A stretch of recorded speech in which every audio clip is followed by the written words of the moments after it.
Hello বন্ধুরা, মৌসুমীদি রান্নাঘর daily ব্লগে আপনাদের সবাইকে স্বাগত জানাই। আমি আজকে ভোলা মাছ আর চিংড়ি মাছ একসঙ্গে ভাপা করব, মানে সর্ষে দিয়ে যেটা করে চলো ওটা করবো। একদম ব্লগটা দেখতে থাকুন। মাছগুলো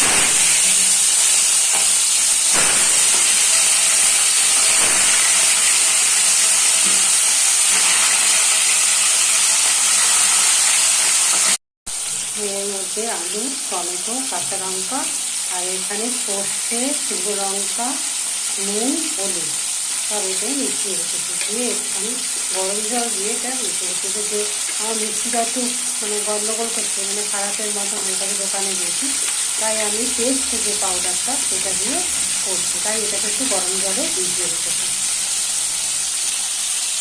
মাছগুলো এবার ভেজে তুলে নেব। তেলের মধ্যে আলু, টমেটো আর কাঁচা লঙ্কা গোটা দিয়েছি। একটু ভাজা ভাজা করবো,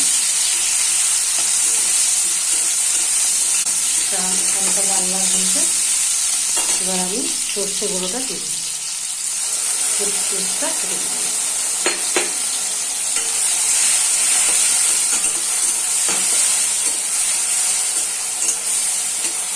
সর্ষে তো বেশি ভাজতে পারবো না, একটু হয়ে যাবে। ওগুলো এর মধ্যে অল্প ভেজে গরম জল দিয়ে দিলাম।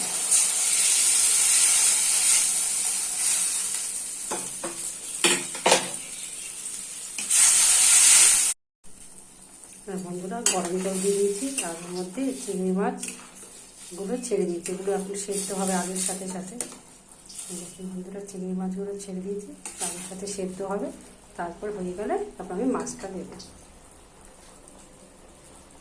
মাছটা ভেজে রেখে দিয়েছি, মাছটা দেবো। বন্ধুরা, আমার চিংড়ি মাছ আর ভোলা মাছ রেডি। আপনারা করে খেয়ে দেখবেন কেমন লাগে, আমাকে জানাবেন। আমাকে লাইক সাবস্ক্রাইব করবেন, আর আপনারা সুস্থ থাকবেন, সাবধানে থাকবেন।